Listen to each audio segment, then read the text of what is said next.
Hey, I'm back pretty quickly this time because I just could not stop reading Before They're Hanged. So, book two in the first law, I read book one, immediately started book two, already finished it. Already done. Just absolutely destroyed this thing, blew through it so fast. Yeah. So, I will just say I'll talk a little bit about it and then I do want to talk about spoilers, but I'll do that later. So, I'll give fair warning before I say anything spoiler. But also, reading the new Stephen King book, You Like It Darker. And yes, I do like it darker. And I really like it so far. I'm about halfway through. Um, About to finish up Danny Coughlin's Bad Dream. It's really, really good so far. There's, I think so, maybe the first four stories that I've read. So, love King, love all his stuff. I'll talk about that later when I finished it. But this book, Before They Are Hanged, got quite a few thoughts. I would just say I loved it. Absolutely loved it. Immediately going to start book three. And it looks big. It looks quite chunky. So, geez, man, these are so good. Obviously, book one, setting up the characters, setting up the world, the mystery, the lore, all that. And then book two, he's able to just really dive much deeper into what's actually going on. I mean, at this point, I love all these characters so much. Man, so yeah, book three is actually quite a bit bigger than book two, and book two felt huge. So man, this is gonna be so fun. You can see I've got the three like standalone novels, and then the second trilogy, I guess is what it's called. Which people were saying the second trilogy is even better than the first. Like what? Okay, I can't wait to get to that. But for now, I'm still in the first trilogy. So quite a few thoughts before we talk any spoilers. There's definitely a lot more action in this one. I feel like there's a lot more fighting battle scenes, and they're written really good. It's super brutal. Man, of course, it would suck to live in this world. Any kind of battle and war is awful, but something about the way he writes it, just, yeah, it's no fun. I think there's a quote, it's at the very end of the book, where it says, the only person that wins in war is the ground, because it gets to have your bodies when you're done. You go back to the mud. And yeah, it's true, man. The only one that wins is the ground. So you get a lot more backstory about the gods, which is really, really fun. You get some answers. You have a lot of questions in book one, and this book leaves you with a ton of questions as well. But you do get a bit of a backstory about, like, I don't know if you would say the gods, but like Juvens and the the people that are worshipped as gods, I guess, in this world. You're with the first of the Magi, and he finally kind of talks about what they're actually doing on this quest that they're on and why. It's really cool. So I'm just gonna talk spoilers a little bit, nothing crazy, but if you're done, then thanks for watching. But I'll just talk a little bit of spoilers. I mean, I don't think I'm gonna give anything away really that would take away from your enjoyment of the book. I don't really personally mind spoilers. I will watch or listen to spoilers about something, and it doesn't always take away my appreciation whenever I get to it. But I get it. Sometimes it does. If something big happens and it's like, whoa, Vader's Luke's father, that kind of thing. It's like, it's cool if you didn't know that and you're watching it and it blows your mind. So I appreciate to give spoiler warnings. Sorry for spoiling something from the 70s, but you've got Pharaoh. One of the companions on your trip here is just a wild, crazy. She's got like cat eyes, I believe, like yellow eyes. She has an uncanny ability to withstand pain, to not miss when she shoots her arrow, just weird things like that. And you're wondering, like, you know, she's on this quest for a reason. They wanted her. Bias wants her on the quest, but why? So you finally do get to understand why, and it's because she's like part demon, and it's just like so cool. So the first law, is that you do not interact with the other side. So like hell, demons, it's where all magic from this world comes from. And that was really interesting. I think you found that out in the first book, but they definitely reiterate it in the second book, toward the very beginning. So, and then you realize, like, why did they need her on this quest? Well, it's because she is not like half demon, but she's part demon. She has demon heritage, demon blood in her. Like, it's what gives her these weird abilities that she has. And one of the characters is like, she's half demon, and Bias is like, no, not half. She's like a very small percentage. If she was half, she would be able to decimate everything in front of her. Whoever was half demon, and he destroyed leagues with a thought, like, you know. So there's of course more with the Bloody Nine, which was one of my favorite parts of book one, was the Bloody Nine. So you hear a lot about the Bloody Nine. So one of your point of view characters is Logan Ninefingers, and he's this legendary, feared warrior called the Bloody Nine. You know, they tell horror stories about him. He's the boogeyman, you know. But when you're in his point of view, he seems like kind of just a cool guy. He's like very level-headed, down to earth. So then there's moments where he just snaps and becomes like this alter ego, the Bloody Nine, where he just is an insane bloodlust. It's very, very fun. Very fun. And that does happen again in this book. And of course, he's got a whole thing with Pharaoh going on, which is really, really weird. But I kind of saw that coming. Like, come on, if two people are going to get together, it's going to be those two. I knew it. So one of the biggest, like, shocking moments for me in the book was, let's talk about Prince Ladislaw.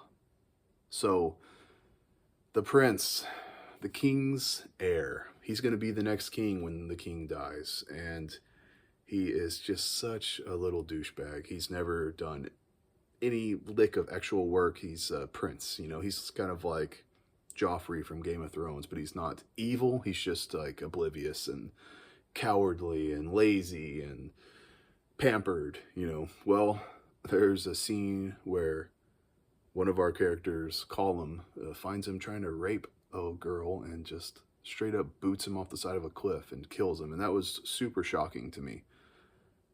That is obviously a huge spoiler, so hopefully you didn't watch it if that was if you haven't read yet. There's I think her name is Charlotte or Carlette. She is like a the leader of the merchants, I believe. She's some sort of like rich, powerful lady over some sort of like guild. So Glokta, our favorite crippled ex-badass who got tortured until he's a crippled, and now he's just investigates crimes, and he's an inquisitor. Anyway, he goes through this whole plot to finally figure out what's going on in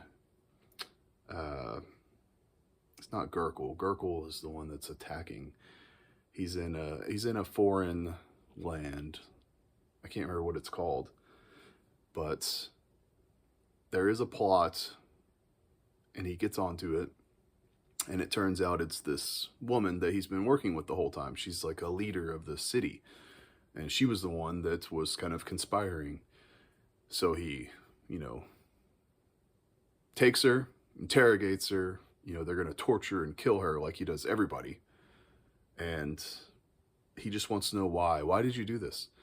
And her reasoning was just heartbreaking, absolutely heartbreaking. And it's like one of those things where I love when books can do this. You feel for the the character because you're in his point of view the whole time, you know. But then you realize like he is not on the right side of this. He is just a pawn, you know. They don't they don't care. The politics are so frustrating. Politics are so frustrating anyway, but the the leaders that Glocta has to answer to, you know, the Archlector and all these people, they don't care about truth or justice or doing what's right. They don't care. They just care only about kissing ass and getting ahead in life. And that's just like the way I envision politics in real life, and it's just so gross. I hate all that. Her reasoning for committing treason, her reason for treason is very understandable. And even Glocta's like, yeah, she's definitely right, but I still have to kill her. It's just heartbreaking. She just says, you know, how awful this all is here, and I'm actually trying to make things better. And when you're listening to her, you're like, yeah, she was right. But I'll come back to that because I have an end. In the end, I want to say like a few questions that I have remaining that hopefully will get answered in book 3. One of them is involving her. But so her other character is Colum. There's just one thing that I thought. First of all, the book is still really funny. It's really funny. Joe Abercrombie, he's probably a really funny dude, and because the humor is just.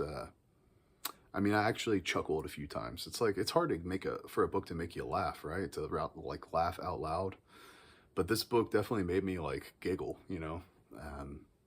David made me smile a lot of parts. I just had a grin on my face reading it at work like a maniac. So Colum, there's a just speaking of humor, it's almost like ominous humor. He's under the command of Lord Marshal Burr, and the dude just keeps burping.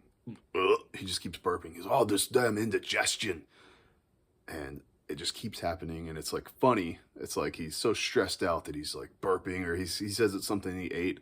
But you know when you're reading this is not good. Something bad is going to happen. We all know what's going to happen. He's going to have a freaking heart attack or something, right? And that's pretty much exactly what happens. And I saw it coming. I'm sure everyone sees it coming. But it's just really well done. Really, really well done in a way that it promotes like a sense of dread, but it's also funny. And it kind of goes exactly where you think it is, but maybe not a little bit. So I guess at this point, I've kind of like spoiled some big stuff. So hopefully you've read the book. But so he does like have a heart attack, or he starts throwing up all over the place, and just they think he's dead. Turns out he's not dead. He's just hanging on by an inch. So the last thing I want to say about Colum is, well, first, man, it's really hard to pick which one of the storylines you like best. There's, I think, 4 like main storylines, but Colum. So I mentioned him in the review of the first book. He is a pretty likable guy, kind of like a good guy in this world of crappy people, right? Until he hits his sister, and then you're like, oh, you dick, you know, and then you don't like him anymore. But it's just his anger. You can kind of relate to that. It's like, I'm sure everyone has anger issues. Not like he does necessarily, but we've all been angry before. But there's a scene where he wants to be with this girl. She basically tells him, I can't be with you because you're just too angry. And he's like, angry? That's not, you know, he's thinking as he walks away, he freaks out on her, of course, out of anger. He walks away and he's thinking, that's not fair. And it says that he's so angry that he's about to choke on his rage. And he still doesn't see it. It's just so funny that she's like, I can't be with you because you're too angry. And he's like, I'm not too angry. And he's literally so angry, he's red in the face and like choking on his rage. And yeah, just really, really well written, really well done. Video's over. Just a couple questions I have. I have a lot of questions. Hopefully a lot of that will be answered in the third book. I'm sure it will. The biggest question I have, honestly, is what is Giselle doing on this quest? I just want to know, why did Baez trick or he cheated. He cheated and made Giselle win that duel and then took him with him. So he knows that he's not as good as everyone thinks he is because he's the one that helped him win. But he still wanted him to come on this quest, and he hasn't done crap on the quest other than get his face smashed in. I'm just curious why. I just really want to know, why did Baez want him on this quest? Hopefully that's answered in some, interesting way.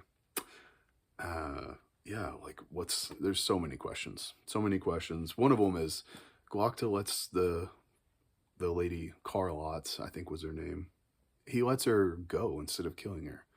It's like the only person that he's ever not killed. He just lets her go. Surely that's going to come back to haunt him. I'm sure she will play some role. If not, I would be really surprised. Yeah, I could talk a lot about the Northerners, Three Trees, the Dogman. That's maybe my favorite part of the whole book is just that group. Black Dow, and it's just so fun to read. They're really funny. That's, I think, one of the funniest parts in the whole book is when they're just joking with each other. They're these, like, brute, gruff, fucked up dudes that are pretty, like, evil and violent, and they're also just really funny. It's like, that is the interesting thing about, I guess you could say, some people call this grim dark, where it's like, very dark and gritty, and it's kind of like Game of Thrones, but it's also really funny. And the death of one of those guys, if you've got this far, is just sucks. Man, that really sucks, because you really like that guy, and it's like, you knew someone was going to die, and it just sucks. You get to see the Feared again. Oh, man, the Feared. That is a callback from book 1.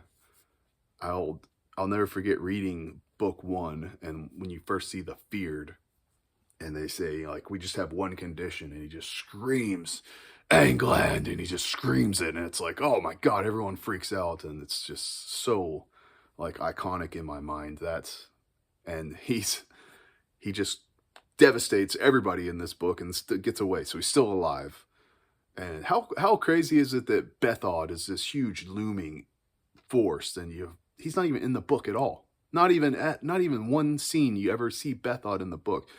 In the first book, there's that very small scene with him, and that's all you get. And so you really know nothing about this dude other than he's the king of the North. He's a bad dude. Like, I'm sure he's going to play a big part in book 3. All right. Thank you so much for watching. Appreciate you guys very much. The last thing I'll say, the politics in this book reminded me a lot of when I read American Kingpin, because this is a true story about the guy who created the dark web, the website, the Silk Road, where people would go on there in the 2000s or whatever and buy drugs and guns and all kinds of stuff, right? The investigation to find him, there's so many times where it was stalled or hit a dead end because people didn't want to help each other and communicate. It was all politics.